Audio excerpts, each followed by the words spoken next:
কেউ স্ট্রেচিং করছেন, কেউ বাজছেন বুট, আবার কেউ বা একে অপরকে জড়িয়ে ধরছেন। জাতীয় সঙ্গীত শুনে আবেগে আপ্লুত হচ্ছেন অনেকেই।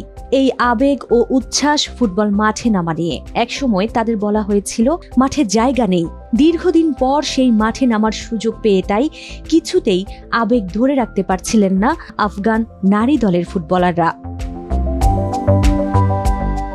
2021 সালে আফগানিস্তানে তালেবান শাসন শুরুর পর থেকেই দেশটিতে বন্ধ আছে নারী ফুটবল। এরপর অনেকেই দেশ ছেড়েছেন, কিন্তু দেশ ছাড়লেও নিজেদের স্বপ্ন বিকিয়ে দেননি তারা। গত এপ্রিলে ফিফার একটি সিদ্ধান্তের পর তাদের সেই স্বপ্ন আবারও ডানা মেলতে শুরু করেছে। নির্বাসিত আফগান নারী দলকে স্বীকৃতি দিয়েছে ফিফা।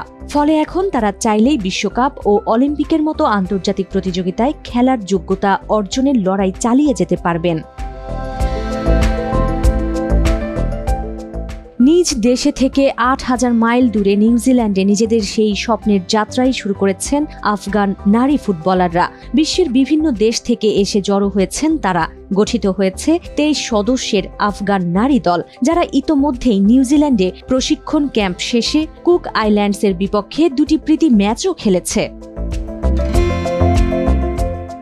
ম্যাচ দুটির একটিতেও জয় না পেলেও আফগান নারী ফুটবলাররা একে পরাজয় হিসেবে দেখছেন না, বরং দীর্ঘ নির্বাসন, পরিবার থেকে বিচ্ছিন্নতা এবং বছরের পর বছর অনিশ্চয়তার পরও আবারও মাঠে ফেরার অদম্য এই যাত্রাকে বিজয় হিসেবে দেখছেন তারা, যা প্রমাণ করে আফগান নারী ফুটবলারদের স্বপ্ন কোনো নিষেধাজ্ঞা বা নির্বাসনে মুছে ফেলার নয়।